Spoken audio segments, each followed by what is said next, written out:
December 22, 1944, 11:30 a.m., 20 degrees below 0 Celsius. Private First Class Leo Palmer crouched in his frozen foxhole south of Bastogne, Belgium, watching 4 German soldiers emerge through the falling snow. They carried white flags.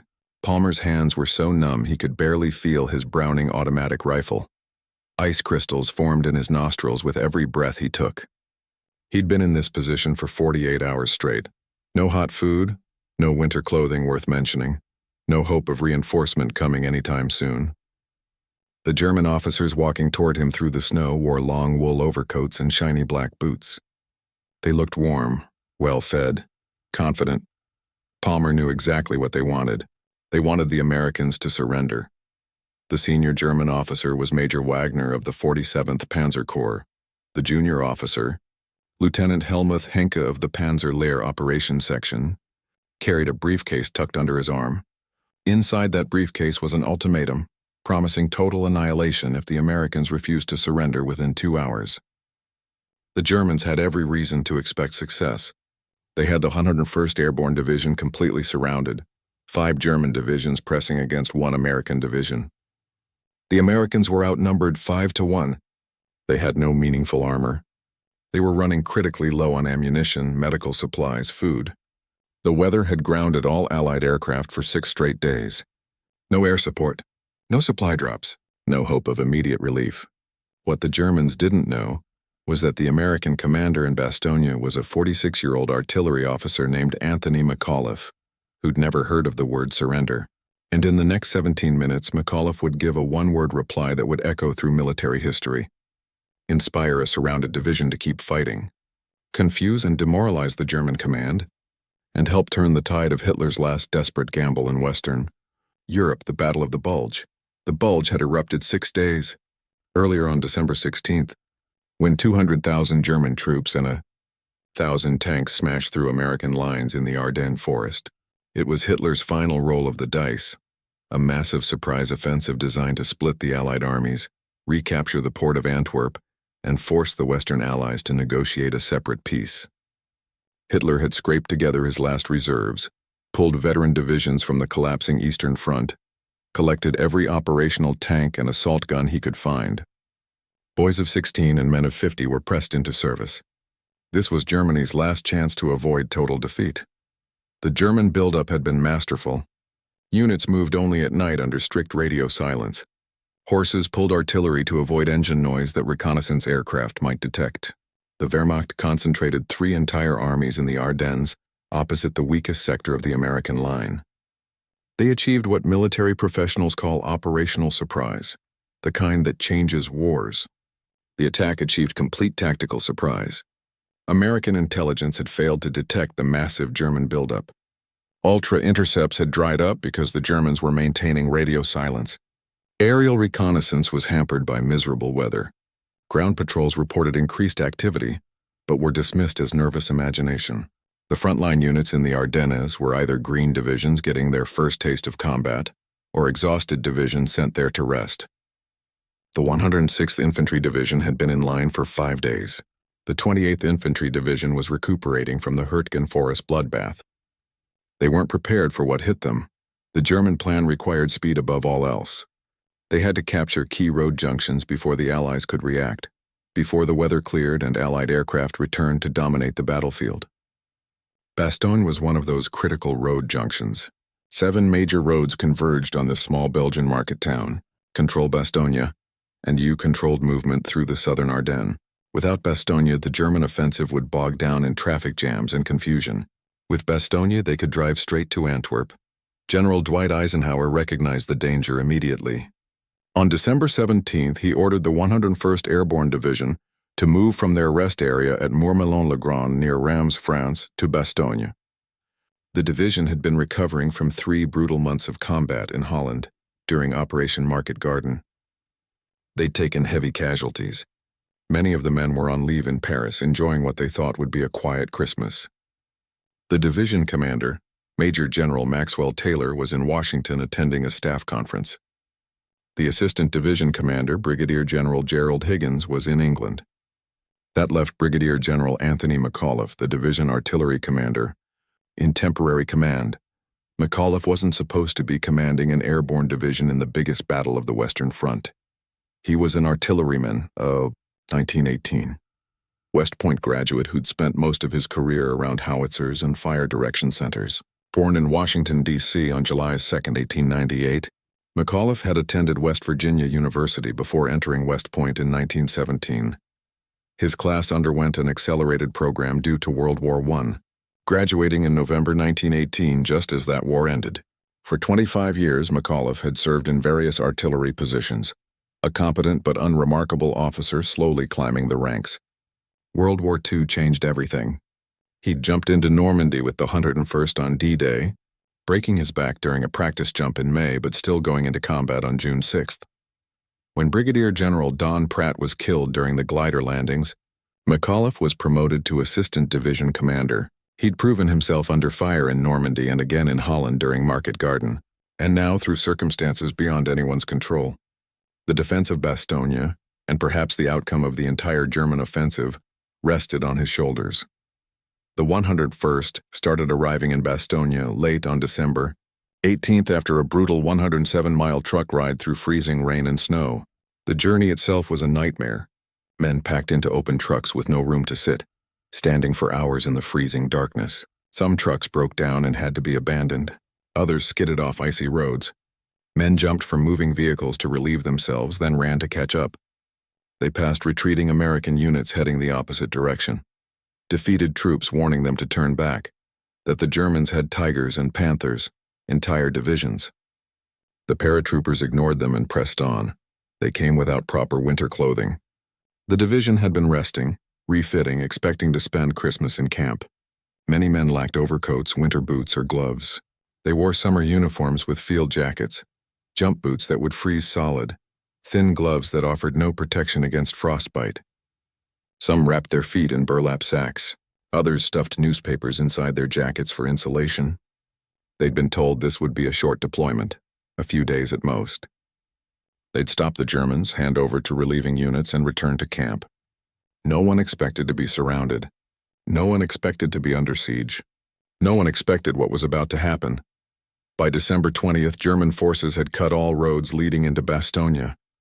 The 101st, along with elements of Combat Command B of the 10th Armored Division, the 705th Tank Destroyer Battalion, and various other units that had retreated into the town, were completely encircled.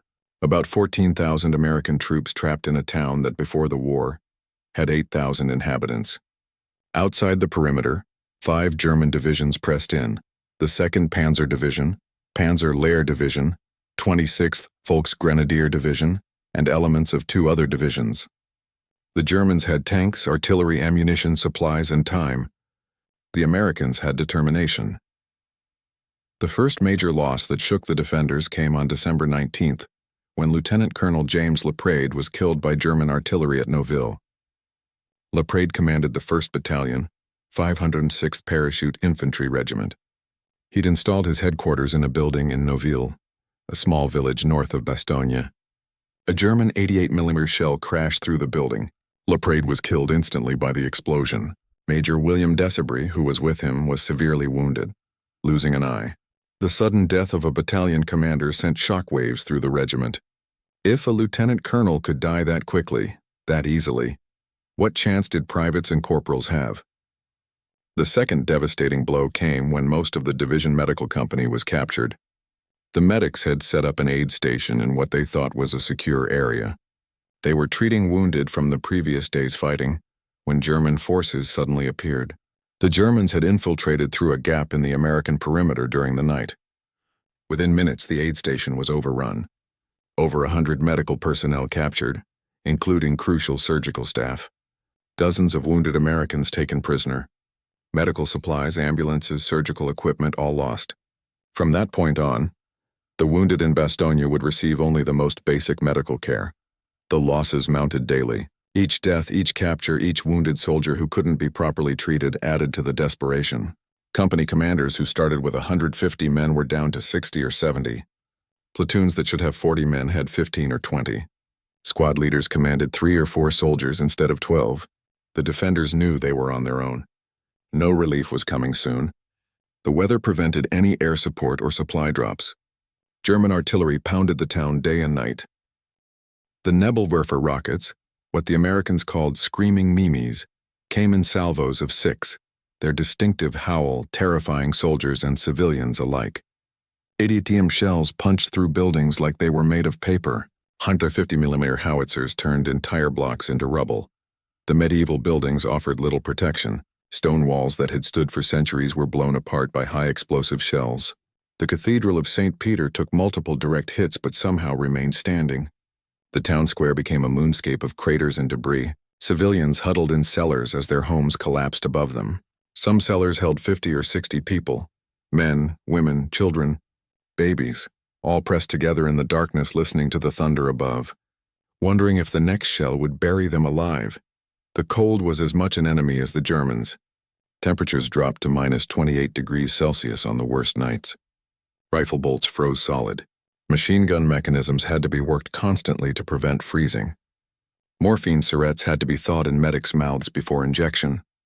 Blood plasma froze before it could be administered. Men urinated on their rifles to thaw the actions. They learned to keep one round chambered at all times because working the bolt might be impossible. Frostbite claimed more casualties than German bullets some days. Men would remove their boots to check their feet and find toes black with gangrene. The medical aid stations filled with soldiers who would lose fingers, toes, entire limbs to the cold. By the morning of December 22nd, the situation in Bastogne was critical. The defenders had been under constant attack for 2 days. The temperature had dropped to minus 20 degrees Celsius at night.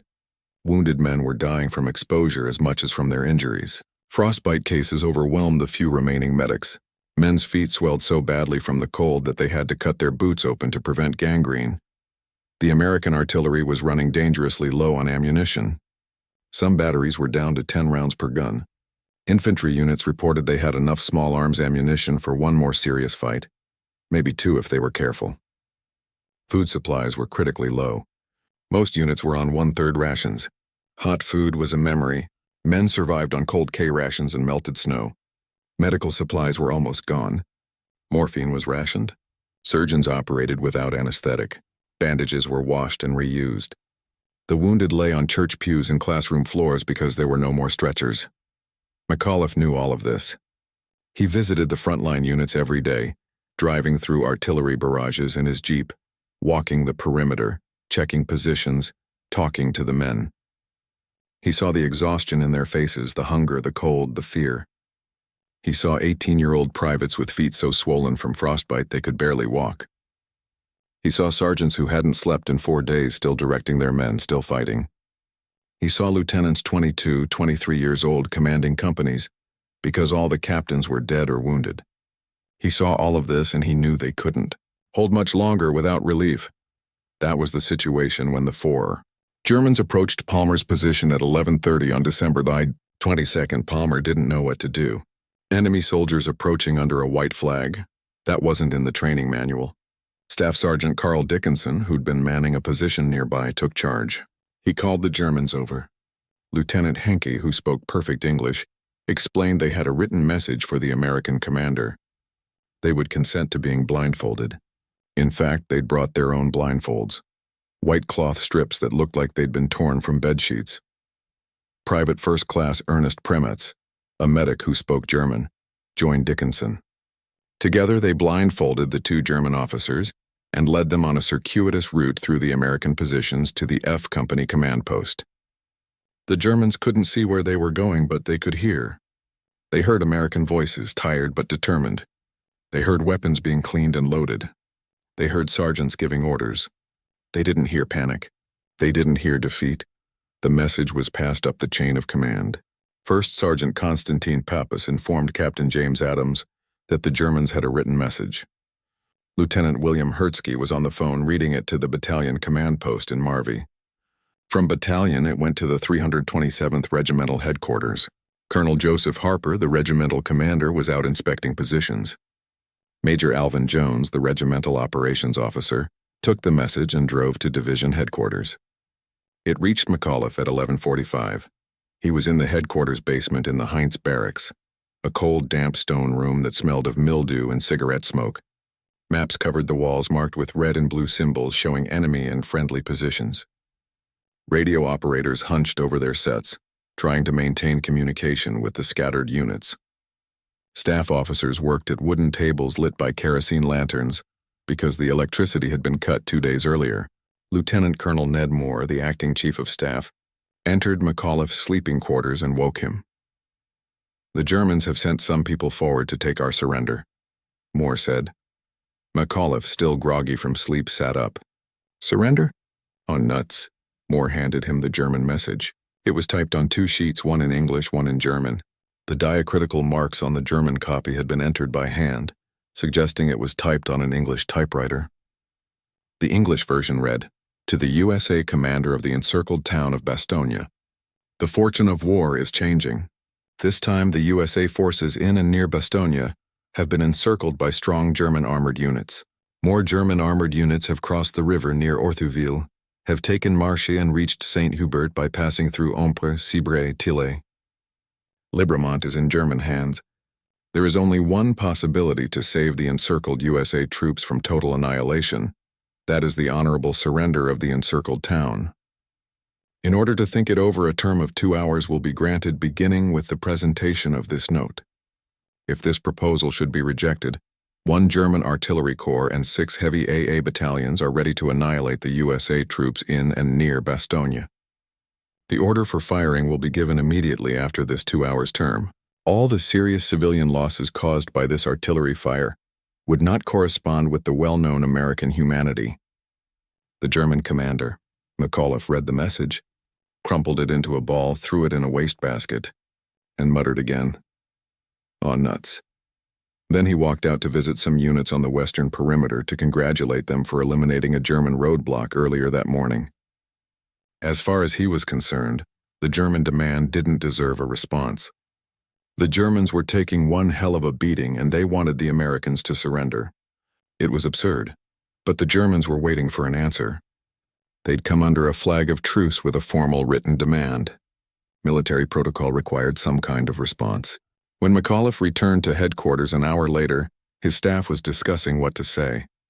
Someone suggested a formal military response outlining why surrender wasn't an option.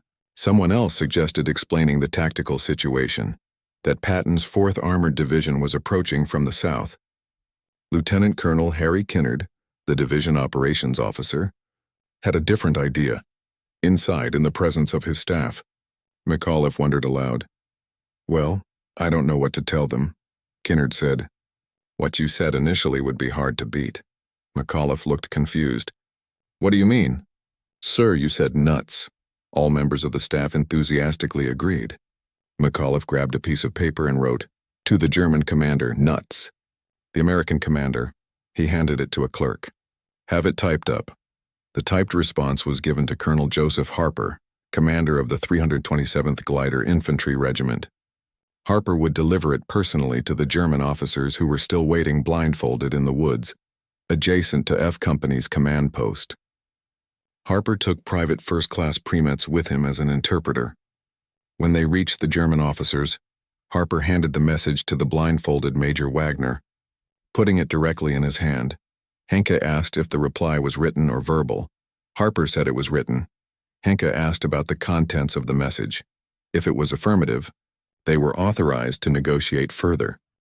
Harper said, "The reply consists of a single word, nuts." Henke, not understanding the American slang, asked, "Is that reply negative or affirmative?" Harper replied, "The reply is decidedly not affirmative." He added, "If you continue this foolish attack, your losses will be tremendous." Henke translated for Wagner. The major nodded stiffly. The 2 blindfolded German officers were then driven again by a roundabout route back to their entry point at the Kessler farm. There, the blindfolds were removed. The Germans opened the paper and looked at the reply. They asked, "What does this mean?" They obviously didn't understand the American slang. Harper and Primetz discussed how to explain it. Harper suggested something more profane. Primetz thought about it, then straightened up, faced the Germans, and said in German, "Du kannst zum Teufel gehen, you can go to hell." The German major's face darkened. Henke translated Harper's additional comment, If you continue to attack, we will kill every goddamn German that tries to break into this city. Henke replied coldly, "We will kill many Americans." "This is war." Harper responded, "We will kill many Germans." Then Harper said, "On your way, bud, and good luck to you." After Henke translated, the major acknowledged curtly. They saluted and the Germans started to walk away. Harper called out angrily, "If you don't know what I'm talking about, simply go back to your commanding officer and tell him to just plain go to hell." As the German major passed Palmer's position, he threw down his blindfold. Palmer caught it. He'd later use it to clean his Browning automatic rifle and then throw it away, not realizing its historical significance. The German party returned to their lines at 1400 hours, 2 o'clock in the afternoon. They drove first to the 901st Panzer Grenadier Regiment headquarters at Remofoss, then to the Panzer Lehr Division headquarters about a mile further south. General Heinrich von Luttwitz, commander of the 47th Panzer Corps, happened to be at the Panzer Lehr headquarters. When Major Wagner and Lieutenant Henke presented the American reply, Luttwitz couldn't believe it. He'd been confident the Americans would surrender. He'd already prepared to accept the surrender, to march into Bastogne as a victor. Instead, he received a one-word message he didn't understand. General Fritz Bayerlein of the Panzer Lehr Division said it was time to start the artillery barrage. Luttwitz interrupted him, explaining that the heavy artillery was no longer there. It had been moved to forward positions past Bastogne to support the drive toward the Meuse River. The 6 heavy anti-aircraft battalions mentioned in the ultimatum were a fabrication. Luttwitz had been bluffing, trying to intimidate the Americans into surrendering without a fight. When the bluff was called, he had nothing. The promised massive artillery barrage never materialized. Word of McAuliffe's response spread through the American lines within hours. Soldiers who'd been on the edge of despair suddenly found new energy. If the general thought the situation was nuts, not desperate, then maybe they could hold out. If the commanding general could tell the Germans to go to hell when surrounded and outnumbered 5-1, then by God they could keep fighting. The story grew with each telling. Some said McAuliffe had torn up the surrender demand. Others said he'd used much stronger language than nuts. But everyone understood the message. No surrender. Not now, not ever. Vincent Vicari, McAuliffe's personal aide, would later confirm that nuts was exactly what the general said. General Mack was the only general I ever knew who did not use profane language, Vicari recalled. Nuts was part of his normal vocabulary. When asked years later about the famous reply, Vicari said it perfectly captured McAuliffe's personality, direct, unpretentious, and absolutely determined. The effect on German morale was equally significant but opposite. German soldiers had been told the Americans in Bastogne were finished, that surrender was inevitable. The offensive depended on speed, on crushing resistance quickly and moving on. Every day Bastogne held was another day the German timetable slipped. Another day for Allied reinforcements to arrive. Another day closer to the weather clearing and Allied aircraft returning. When word spread that the Americans had rejected the surrender demand with a single incomprehensible word, German soldiers began to wonder what kind of enemy they were facing. Experienced German tank commanders who'd fought across Russia and France knew when an enemy was ready to break. The Americans in Bastogne should have been ready to break, surrounded, outnumbered, no air support, limited supplies, terrible weather. Every military indicator pointed to surrender, but they hadn't surrendered. They'd responded with a word that, even when translated, made no tactical sense. This psychological dimension of warfare proved crucial. The side that believes it will win has an enormous advantage over the side that begins to doubt. McAuliffe's nuts created doubt in German minds while strengthening American resolve. That psychological shift was worth more than a regiment of reinforcements. Field Marshal Hasso von Manteuffel, commander of the 5th Panzer Army, was furious when he learned of the American response. He'd counted on Bastogne falling by December 22nd. His panzer divisions were supposed to be across the Meuse River by Christmas. Instead, they were stuck besieging a single town. The weather cleared on December 23rd. For the first time in a week, the sun broke through the clouds. Within hours, C-47 transport planes appeared over Bastogne, dropping supplies by parachute.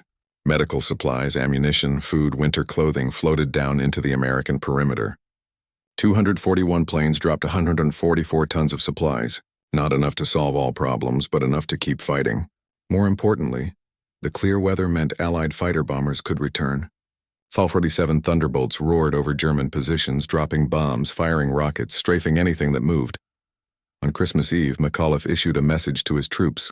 He sat in the cold basement headquarters typing on a battered typewriter by candlelight. Outside, German Luftwaffe bombers were making their nightly run. The building shook with each explosion. Plaster dust drifted from the ceiling. McAuliffe typed steadily, choosing each word carefully. He told them about the German surrender demand and his reply. "What's merry about all this, you ask?" He wrote, "We're fighting. It's cold. We aren't home, all true. But what has the proud Eagle Division accomplished with its worthy comrades of the 10th Armored Division, the 705th Tank Destroyer Battalion, and all the rest? Just this. We have stopped cold everything that has been thrown at us from the north, east, south, and west. We have identifications from 4 German panzer divisions, 2 German infantry divisions, and 1 German parachute division. These units, spearheading the last desperate German lunge, were headed straight west for key points when the Eagle Division was hurriedly ordered to stem the advance. How effectively this was done will be written in history. Not alone in our division's glorious history, but in World War II history. We are giving our country and our loved ones at home a worthy Christmas present, and being privileged to take part in this gallant feat of arms are truly making for ourselves a Merry Christmas." The message was mimeographed and distributed to every unit. Company commanders read it to their men in foxholes, in basements, in the ruins of buildings. Some soldiers wept, others cheered. All understood that their commanding general was with them, understood their suffering, and believed they would prevail. That same night, German forces launched their heaviest attack yet. The Afrika Korps veterans of Panzerlehr struck from the west. The 15th Panzer Grenadier Division attacked from the southeast. The 26th Volksgrenadier pressed from the northeast. Tanks and infantry supported by artillery tried to break the American perimeter at multiple points. At Champs, Team Cherry of the 10th Armored Division faced 18 German tanks supported by a regiment of infantry. The Americans had 4 tank destroyers and 2 companies of paratroopers. The German tanks advanced in the darkness, their engines roaring, their tracks clanking on the frozen ground. The tank destroyers waited until the Germans were within 300 yards, then opened fire. The night exploded with muzzle flashes and explosions. German tanks burst into flames. Infantry scattered. The attack was repulsed, but at a cost. Team Cherry lost half its strength. Near Marvy, the 2nd Battalion, 327th Glider Infantry, faced a battalion of German paratroopers, elite Fallschirmjäger who jumped into Crete, fought in Italy, knew their business. The Germans attacked just after midnight, moving through the woods like ghosts. They got within grenade range before being detected. The fight was hand-to-hand in places, bayonets and knives in the darkness. Private First Class Thomas Gallagher killed 3 Germans with his entrenching tool when his rifle jammed. The Glider Infantry held, but barely. The most serious threat came at Flamerge, where German tanks and infantry found a gap in the American lines. They poured through, heading straight for Bastogne. If they broke through, the entire defense would collapse. McAuliffe scraped together his last reserve, a provisional company of cooks, clerks, and walking wounded. They were led by Major William Desaubry, who'd been wounded at Noville but refused evacuation. With bandages covering one eye, Desaubry led this unlikely force into battle. They met the Germans in the woods outside Bastogne. The cooks and clerks fought like veterans. They'd heard about nuts. They knew what it meant. No surrender, no retreat. They held the Germans for 3 critical hours until reinforcements arrived. When dawn came, 42 German bodies lay in the snow.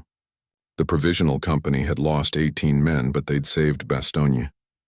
On December 26th, the lead elements of Patton's 4th Armored Division broke through to Bastogne. Lieutenant Colonel Creighton Abrams, commanding the 37th Tank Battalion, personally led the attack that opened a corridor to the surrounded town. Captain William Dwight, commanding the first tanks to enter Bastogne, found McAuliffe and asked, "How are you, General?" McAuliffe replied, "Gee, I'm mighty glad to see you. The siege was broken."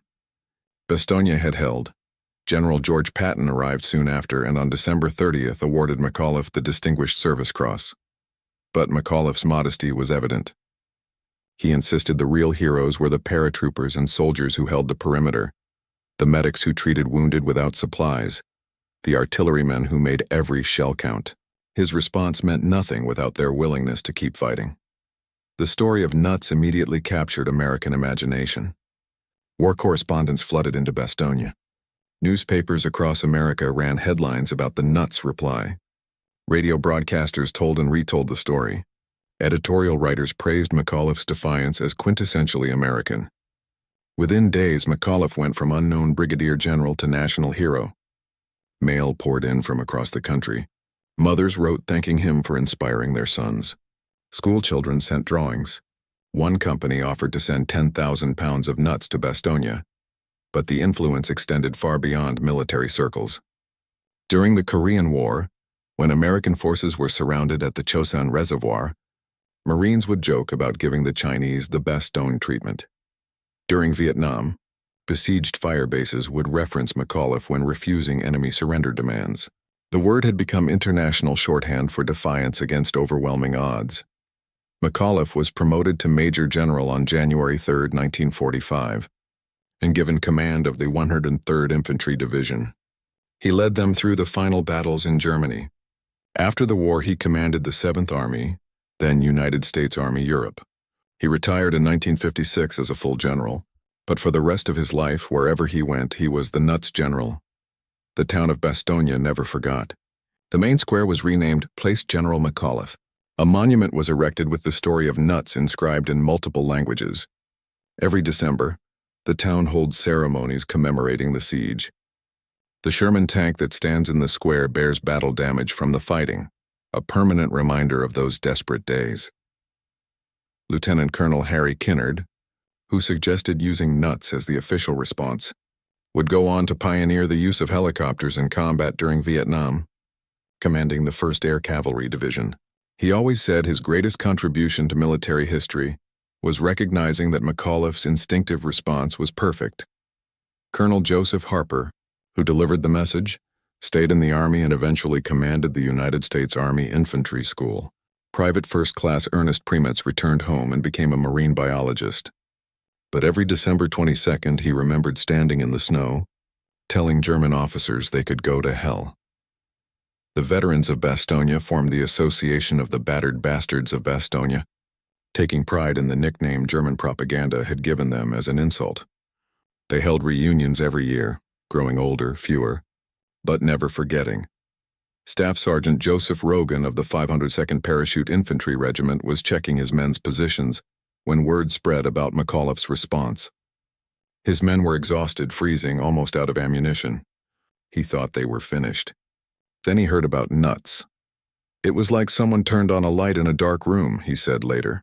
Private William Shimchick of the 327th Glider Infantry was wounded, lying in a church being used as an aid station when a medic told him about the surrender demand and McAuliffe's response. The church was St. Peter's, its stained glass windows blown out, snow drifting through the gaps. Wounded men lay in rows on the stone floor, some moaning, others silent. The smell of blood, gangrene, and human waste filled the air. Despite the pain from shrapnel in his leg, Shimchick smiled. That's our general, he thought. We're surrounded, bleeding, freezing, but we're telling them to go to hell. Technical Sergeant Donald Burgett of the 506th wrote that when he heard about nuts, the fear didn't go away, but it became manageable. If the commanding general could joke in this situation, then it wasn't as bad as it seemed. Burgett had been in combat since Normandy. He'd jumped into Holland. He knew what desperate looked like. This was desperate. But nuts changed the equation. It turned desperation into defiance. Private First Class Vincent Speranza of the 501st Parachute Infantry was manning a machine gun position when word came down about the German demand and McAuliffe's response. It was so cold that Speranza had to chip ice off his machine gun's barrel every few minutes. His hands were so numb he could barely feel the trigger. German tanks were probing their lines, looking for weak spots. Then he heard about nuts. Speranza laughed for the first time in days. Years later, at age 94, he would still get emotional talking about that moment. about how one word from a general he'd never met gave him the strength to keep fighting. Corporal Walter Gordon of Easy Company, 06th, had been wounded on December 20th, a bullet through his shoulder. He was in the aid station when news of nuts arrived. Despite his pain, Gordon cheered. He'd been with Easy Company since Tokoa, through Normandy, through Holland. He knew these men. They would fight to the last round, the last man, as long as someone was leading them. McAuliffe's nuts told them someone was. German military historians studied Bastogne extensively after the war. General Heinz Kokott, who commanded the 26th Volksgrenadier Division, wrote that the nuts response demoralized his men more than any American artillery barrage. It showed an enemy who wasn't thinking about surrender even when logic dictated they should. It suggested the Americans knew something the Germans didn't. The single word created doubt. And doubt in combat is deadly. The Battle of the Bulge continued for another month after Bastogne was relieved. The Germans fought stubbornly, but the initiative had shifted. By late January 1945, the Germans were back where they started, having suffered over 100,000 casualties. The Western Front would never recover. 4 months later, Germany surrendered. Anthony McAuliffe died on August 10, 1975, at age 77. He was buried in Arlington National Cemetery with full military honors. His tombstone bears his name, rank, and dates of service. It doesn't mention nuts. It doesn't need to. Vincent Vicari, his loyal aide, lived until December 5, 2011, age 92. To the end, he defended the accuracy of the nuts story against skeptics who thought it must have been something more profane. Military academies worldwide study Bastogne as an example of defense against superior forces. At West Point, Sandhurst, St. Cyr, and staff colleges around the world, officers analyze the tactical decisions, the positioning of forces, the allocation of scarce resources. But they always include the story of nuts because it demonstrates something that can't be taught in a classroom: the importance of moral courage, of maintaining morale under extreme stress, of understanding that sometimes victory comes not from superior tactics or equipment, but from simply refusing to quit. Young officers are taught to examine the correlation between morale and combat effectiveness. Studies show that units with high morale can overcome odds of 3-to-1 or even 5-to-1, as Bastogne proved. They learn that leadership in crisis isn't about managing resources, but about managing fear, doubt, and despair. McAuliffe managed all three with a single word. The story has been told in countless books, documentaries, and films. The 1949 movie Battleground with Van Johnson and Ricardo Montalban brought Bastogne to American theaters. The scene where the German demand arrives and word spreads about nuts became one of the most famous moments in war cinema. Band of Brothers, the 2001 HBO series, devoted 2 episodes to Bastogne, showing how McAuliffe's defiance filtered down to the individual foxhole. But perhaps the most powerful testament comes not from Hollywood, but from the veterans themselves. At reunions of the 101st Airborne Division Association, old men would gather, their numbers dwindling each year. They would talk about friends long dead, about moments of terror and moments of triumph, and always inevitably someone would raise a glass and say nuts and everyone would laugh, remembering that December day when their general told the Germans to go to hell. First Sergeant Leonard Funk of the 502nd Parachute Infantry, who would win the Medal of Honor in January 1945, said that Bastogne taught him what Americans were capable of when pushed to the limit. We found out we could take anything the Germans could dish out and give it back harder. Nuts was just our way of saying bring it on. Major Richard Winters of Easy Company, 506th, who would become famous through Band of Brothers, wrote in his memoirs that McAuliffe's response was worth a division of reinforcements. It gave us something to fight for beyond survival. It gave us pride. We were the guys who said nuts to the Wehrmacht. That meant something. Even German veterans in post-war interviews acknowledged the psychological impact. General Major Heinz Kokott, who commanded the 26th Volksgrenadier Division at Bastogne, admitted that the American response baffled and demoralized his troops. We could not understand an enemy who would joke when surrounded. It suggested they knew something we did not. It made us hesitant, uncertain. In war, uncertainty is fatal. The influence extended to other conflicts, other armies. During the 1948 Arab-Israeli War, when the Jewish quarter of Jerusalem was surrounded, the defenders explicitly referenced Bastogne, During the Korean War, when the 1st Marine Division was surrounded at the Chosin Reservoir, Marine Commander General Oliver Smith said, "Retreat, hell. We're not retreating, we're just advancing in a different direction." The spirit of nuts lived on. In Vietnam, when Fire Support Base Ripcord was surrounded by North Vietnamese forces in 1970, the American commander was asked if he would consider withdrawal. He replied, "McAuliffe didn't withdraw from Bastogne, and we're not withdrawing from Ripcord." They held for 23 days before finally being evacuated. The tradition continued in Iraq and Afghanistan, where surrounded outposts would paint nuts on their walls. A connection across generations to that December day in Belgium. Today, 79 years later, the story endures. Bastogne has become a place of pilgrimage. Veterans return, now in their 90s or represented by children and grandchildren. They walk the perimeter where young men held the line.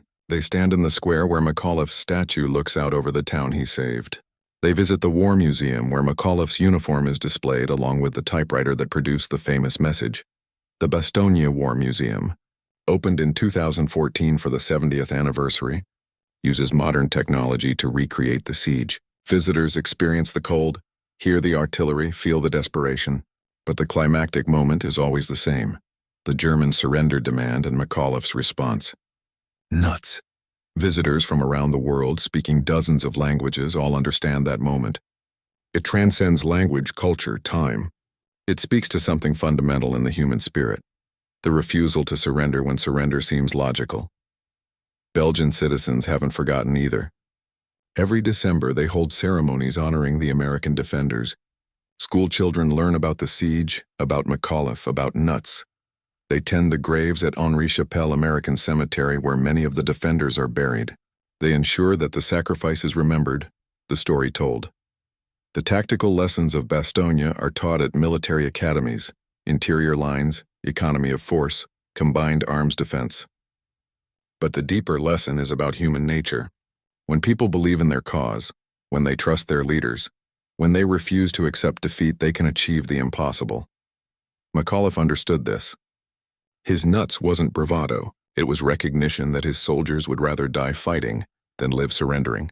In that basement in Bastogne, when presented with an ultimatum that logic said he should consider, McAuliffe instead gave the perfect response. Not a sophisticated word, not a diplomatic word, not a military word, just an American word that every American soldier understood and that left every German soldier confused and demoralized. It was instinctive, authentic, perfect. It came from a general who'd walked the lines, seen the suffering, measured the courage of his men, and knew they wouldn't quit. The final statistics tell only part of the story.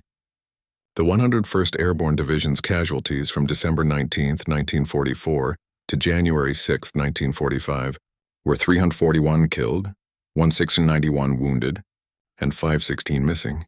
The other units defending Bastogne suffered proportionally. But they held. They denied the Germans the crossroads they desperately needed. They bought time for Patton to arrive, for the weather to clear, for the tide to turn. But beyond the numbers, beyond the tactics, beyond the strategy, Bastogne represents something larger. It represents the moment when ordinary people pushed beyond endurance find within themselves extraordinary courage. It represents the power of leadership to transform despair into determination. It represents the truth that wars are won not just with weapons and logistics, but with will and spirit. One word didn't win the war, but one word at the right moment helped ensure the war would be won. One word showed that Americans, citizen soldiers far from home, would fight with the same determination as any professional military in history. One word demonstrated that overwhelming force could be met with overwhelming will. One word proved that in warfare, moral factors can overcome material disadvantages. That word was nuts. Simple, clear, defiant, perfect. It came from the gut of a general who knew his men, knew their capabilities, knew they would rather die than surrender. It expressed in 4 letters what volumes of military doctrine try to explain about fighting spirit, unit cohesion, and combat leadership. It reminded everyone that sometimes in the darkest moments, when logic says surrender and survival instinct says quit, the human spirit can say something else entirely. It can say nuts. The Germans demanded surrender. McAuliffe said nuts, the Americans held. The Germans failed. The war was won. History was made. All because one general at one moment found exactly the right word to express American defiance. Not through careful deliberation, not through strategic calculation, but through simple human instinct that recognized surrender wasn't an option. In 4 letters, he captured the essence of the American warrior spirit. In one word, he defined defiance for all time: nuts. It echoes still across the decades, a reminder that freedom is defended not just with weapons but with will. Not just with strategy but with spirit. Not just with logic but with the simple refusal to give up when giving up seems the only rational choice. That's the true lesson of Bastogne. That's why we remember. That's why 79 years later, in a world that has forgotten so much, we still remember a general who said nuts to an enemy that demanded surrender. Because in that word, in that moment, in that choice, we see the best of what we can be when faced with the worst of what we must endure.